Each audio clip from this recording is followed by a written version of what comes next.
seen this thing with this Bikrum Yoga. You watched the documentary on this dude. I just found out about this guy a couple of weeks ago. And for those of you who don't know, there is a documentary about this guy named Bikram. He does Bikrum Yoga. He has hundreds and thousands of people who are attending his yoga classes. The guy's like 70 years old, looks amazing. I hope I look like that when I'm 70 years old.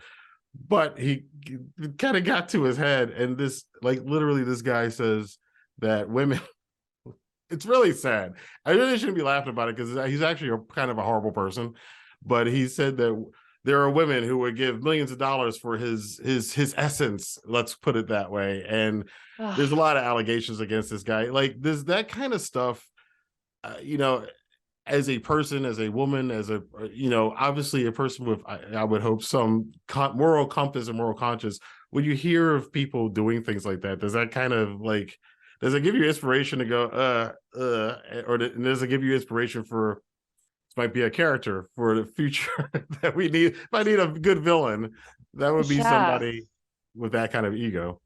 Right. And that kind of like manipulation tactics, like Yes. he just would get all these people to come in, and he was just sitting there himself, like drinking water, but people would go to these long, like week-long trainings, and he would say, you can have like one, I don't know, a certain amount of water a day. And like people would be in a hot room all day long sweating. And it was just like the control aspect, and not just in the yoga sense, but like in control of women, you know, after class, he would tell certain women to come and see him in his room, and just so disgusting.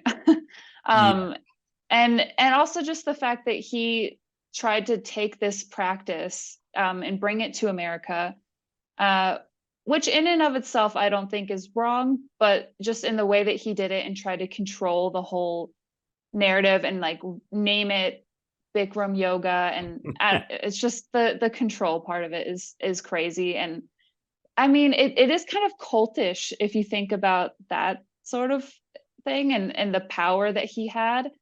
And definitely that's super villain behavior that you could bring into a book. Yeah, I can't, like, the amount and level of narcissism behind that. And it's also kind of psychopathic too, because you have to be kind of psychopathic to, you're basically dehumanizing people who put their trust in you. To help them out spiritually, physically, however it is.